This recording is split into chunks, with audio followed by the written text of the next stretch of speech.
नमस्कार दोस्तों, study point classes Pushkar में आपका हार्दिक स्वागत है। हम आपके लिए लेकर आए हैं हिंदी व्याकरण की बेहतरीन जानकारी, जो कि एग्ज़ाम की दृष्टि से आपके लिए अत्यंत ही महत्वपूर्ण साबित होगी। अगर आपको ये वीडियो पसंद आए तो हमारे चैनल को लाइक, शेयर एंड सब्सक्राइब करें तथा साथ ही बेल आइकन पर क्लिक करना ना भूलें, ताकि हमारे नए वीडियो के अपडेट्स आपको सबसे पहले मिल सकें। तो चलिए शुरू करते हैं आज का ये वीडियो। नमस्कार दोस्तों, स्टडी पॉइंट क्लासेज पुष्कर में आपका स्वागत है। आज हम पढ़ेंगे स्वर संधि के कुछ अन्य नियम, जिनका प्रयोग ज़्यादातर नहीं होता है, कहीं कहीं पर हमें देखने को मिलता है। और ये जो नियम लिए गए हैं वो संस्कृत की स्वर संधि से लिए गए हैं, जिनका प्रयोग हिंदी में कभी कभार होता है। तो हमें इन नियमों को भी जानना जरूरी है, इसलिए हम देखते हैं। स्वर संधि कुछ विशेष रूप, जैसे पहले शब्द के अंतिम स्वर का दीर्घीकरण, यानी कि जो पहला शब्द है उसका जो अंतिम स्वर है वो दीर्घ हो जाता है संधि होते समय। संस्कृत में कुछ शब्दों की संधि में, यानी कि जो संस्कृत के जो कुछ शब्द हैं उनकी जब संधि करते हैं तो जो पहला शब्द है, यानी प्लस यानी धन का जो चिन्ह है, उसके जो पहले जो शब्द आता है यहाँ पर, वो पहले शब्द का जो अंतिम शब्द है उस पर बल बढ़ जाता है, उस पर घात बढ़ जाता है। तो घात बढ़ने से उसका ऋस्व स्वर दीर्घ स्वर में बदल जाता है। जब बल बढ़ेगा तो जो ऋस्व स्वर है उस बल को सहन नहीं कर पाएगा, इसलिए वो दीर्घ स्वर में बदल जाता है। तो हम देखते हैं किस तरह से बदलता है। तो यहाँ पर ये शब्द है विश्वधन मित्र, तो यहाँ पर विश्व है और यहाँ पर मित्र है। तो यहाँ पर विश्व और मित्र मिलकर के यहाँ पर विश्वामित्र हो गए। यहाँ पर जो वे के अंदर जो ए है उसका आ हो जाता है, जो कि दीर्घ संधि द्वारा नहीं हुआ, क्योंकि यहाँ सामने ई है, आ नहीं है। और जब यहाँ पर ई है तो ए होना चाहिए गुण संधि के द्वारा। ए आ के बाद में ई हो तो ए हो जाता है, लेकिन यहाँ पर ए नहीं हो रहा, यहाँ पर आ हो रहा है, जो कि बल बढ़ने से हुआ, इसलिए यहाँ पर बना है विश्वामित्र। दूसरा है मुसलधन धार, तो यहाँ पर ले का ला हो जाता है और यहाँ पर धार है, यहाँ पर स्वर नहीं है, व्यंजन है। यहाँ पर ए है और लेकिन यहाँ पर व्यंजन, और ये ए का आ हो रहा है, तो इसलिए यहाँ पर शब्द बना मूसलाधार। तो ये भी इसी नियम के अंतर्गत आता है। अगला देखेंगे प्रतिधन घात। प्रतिधन घात का होगा प्रतिघात। तो यहाँ पर प्रतिघात सीधा सीधा शब्द रखा हुआ है, जो कि संधि होकर संयोग है। अगला है प्रतिधनकार।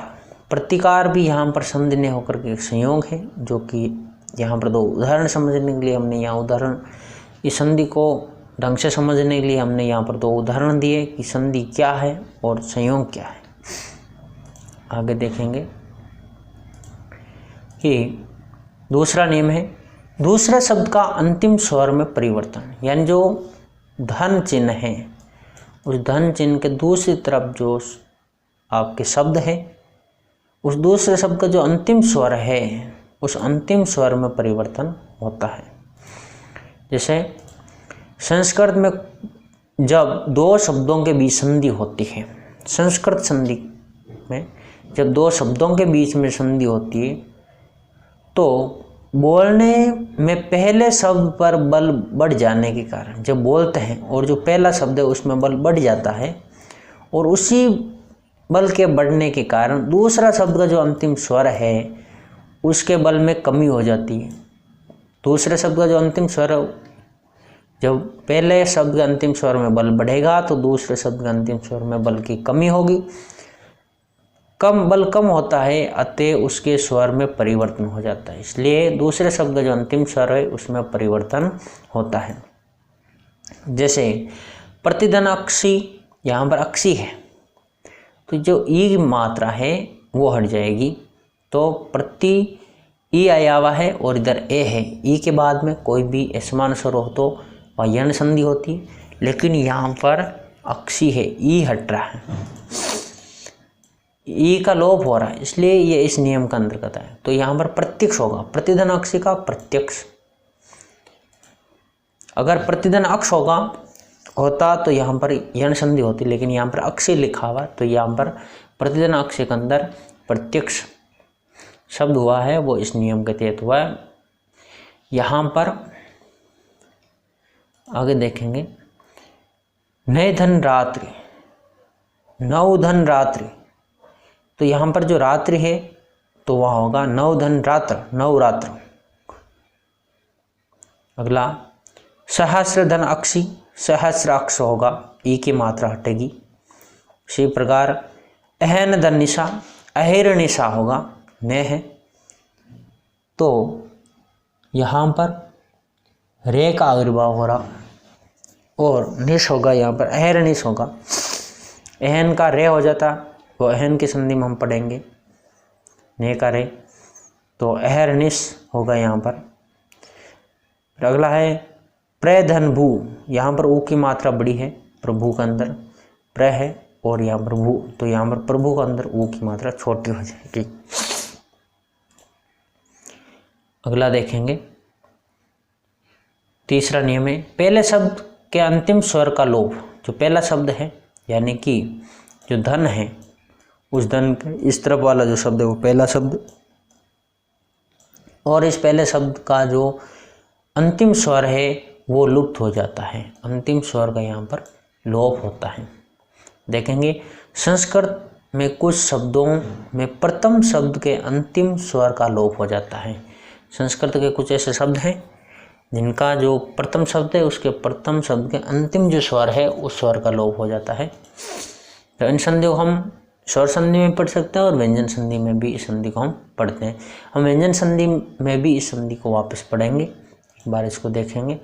जैसे कुलधन अटा है, तो यहाँ पर ले के अंदर जो ए है वो हट जाएगा और शब्द हो जाएगा कुलटा।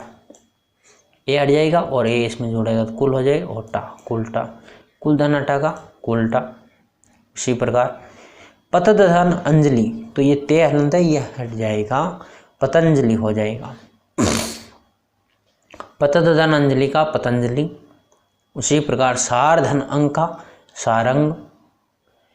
ऐसे ही आपके सीमाधन अंत का सीमांत और अपधन अंक का अपंग होगा।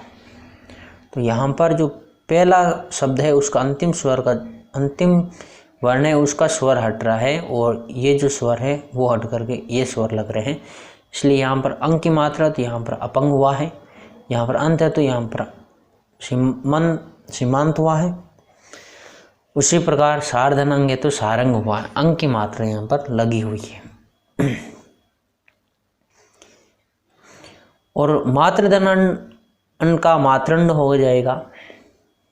अगला नियम 4 नंबर नियम है शब्द के प्रथम स्वर यानी वर्ण में परिवर्तन। शब्द का जो प्रथम स्वर है उस प्रथम जो शब्द का जो प्रथम स्वर है यानी कि पहले शब्द का जो प्रथम स्वर है उसमें परिवर्तन होता है, जो कि हमने इस प्रकार के परिवर्तन को प्रत्ययों के अंदर पढ़ा था।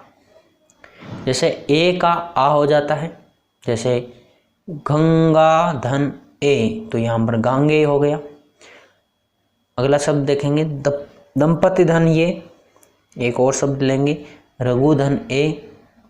तो जिस तरह से गंगा धन ए का गांगे, दंपति धन ये का दाम्पत्य, और यहाँ पर देखिए ए ये और ए ये आपके प्रत्यय है और इन प्रत्ययों का प्रभाव होने पड़ा था प्रत्यय के अंदर, तो प्रत्यय के कारण ही ये परिवर्तन हो रहा है। रघुधन ए का राघव। उसी प्रकार अगर ई और ए है तो उसका ए हो जाता है, तो उसका ए होगा, ई ए का ए में परिवर्तन होगा।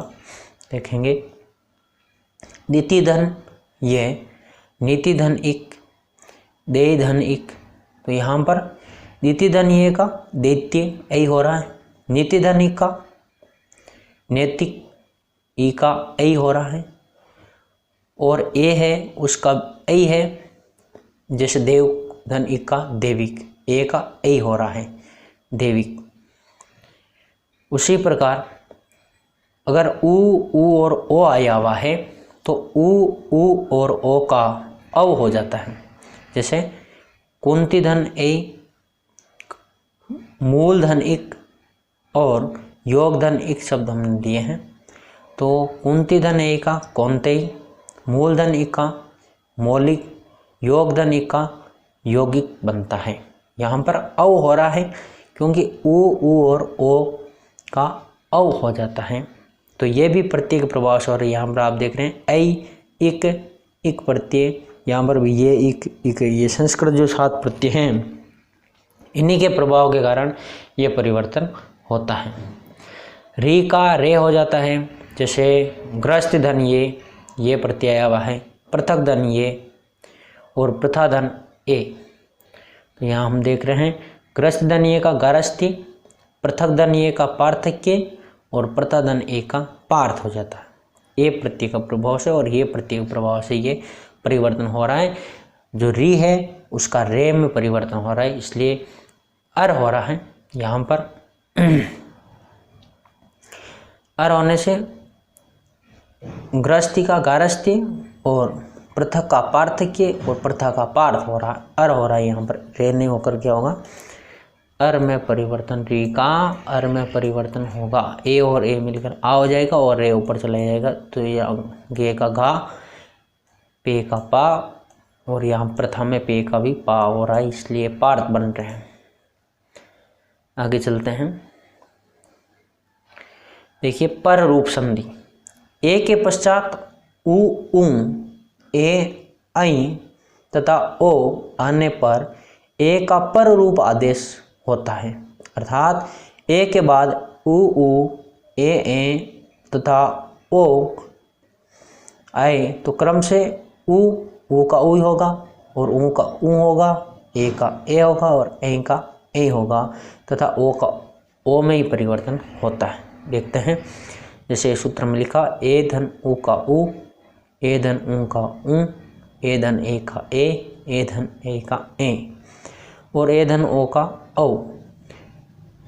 तो ये परिवर्तन ओ का ओ रहता है। जैसे कि पहले हमने जो संधि पढ़ी थी उसके अंदर ये नियम था, अगर ए आ के बाद में उ हो तो ओ होता है और ए आ के बाद में ए हो तो ऐ होता है, ए आ के बाद में ओ हो तो औ होता है। लेकिन यहाँ कुछ ऐसे शब्द है जिनके अंदर ये ओ का ओ नहीं होकर ओ ही रहेगा, ए का ऐ नहीं होकर ए ही रहेगा और ऊ का ओ नहीं होकर ऊ ही रहेगा।